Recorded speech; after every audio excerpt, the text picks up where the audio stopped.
ચૂંટણીના દિવસો હાલે નજીક આવી ગયા છે, ત્યારે આજનો શું કાર્યક્રમ છે અને કોંગ્રેસના ઉમેદવાર અનંત પટેલ છે એક તરફ અને ભાજપના ઉમેદવાર ધવલ પટેલ છે, શું કહેશો?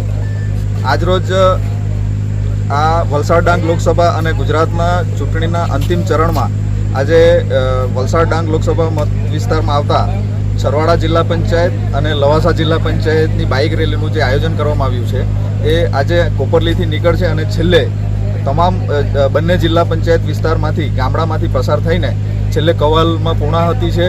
અને જે જોશ દેખાઈ રહ્યો છે આ યુવાનોનો, એના ઉપરથી એવું સાબિત થાય છે કે સામેના ઉમેદવાર એકદમ ઠંડા પડી ગયા છે. અને અંતિમ ચરણની અંદર જે પણ આવનારા સમય 7 તારીખે જે ઇલેક્શન થવાનું છે એમાં જંગી બહુમતથી વોટિંગ થવાનું છે અને વલસાડ ડાંગ જે સીટ છે એ સારામાં સારા મતોથી અમે જીતવાના છે.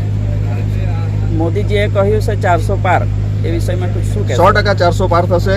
અને સી.આર. પાટીલ સાહેબે જે આહવાન કર્યું છે કે વલસાડ ગુજરાતની જે 26 સીટ છે એ 5 લાખથી વધુ મતોથી ગુજરાત મોદી સાહેબને આપશે એવી અમારા બધાની અપેક્ષા છે અને જોશ છે અમારી સાથે. ભારત માતા જી, મોદીજીએ 400 પારની વાત કરી છે, એ વિષયમાં શું કહેશો તમે? જનતાએ ખરેખર મોદી સાહેબે 400 પારની વાત નહીં, પણ મોદી સાહેબે જે આહવાન કર્યું ને જનતાએ સ્વીકારીને જનતાએ કીધું છે કે અબકી બાર 400 પાર. મોદી સાહેબના કામની પદ્ધતિ જોઈ, એમનું વિઝન જોઈ જનતાએ મોદી સાહેબને કીધું છે કે સાહેબ અમે આ વખતે 400 પાર કરીશું.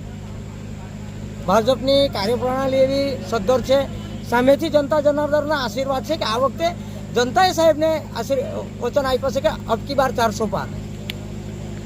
આજનો કાર્યક્રમ શું છે? આજનો કપરાડા વિધાનસભાની અંદર જિલ્લા પંચાયત વાઇઝ રેલીનું જે યુવાનો દ્વારા આયોજન છે, લવાસા જિલ્લા પંચાયત સીટમાં કોપરલીથી ચાલુ થઈ એ વિસ્તારમાં આવતા તમામ ગામડામાં લગભગ 200 થી 300 બાઇક સવારો એમની ભાજપની કાર્યપદ્ધતિ પહેરાઈને આ રેલીમાં સ્વયંભૂ પોતે જોડાયા છે. આજની આ રેલી ચૂંટણીના અંતિમ પડાવમાં હોય, 7મી તારીખે જ્યારે મતદાન થવાનું છે એના અનુસંધાને આજના આ રેલી કપરાડા વિધાનસભાના ધારાસભ્ય અને પૂર્વ મંત્રી જીતુભાઈ ચૌધરીની આગેવાનીમાં થશે. અને ભારતીય જનતા પાર્ટીના શિસ્તબદ્ધ કાર્યકર્તાઓ કે સૌથી કે 5 લાખની જે લીડ છે એના માટે કમર કસી રહ્યા છે. તન મન ધનથી ચૂંટણી પ્રચાર કરવા માટે આ એક યુવા રેલી લોકોની અંદર સારો મેસેજ જાય એ માધ્યમથી આજની આ મહારેલી થઈ રહી છે.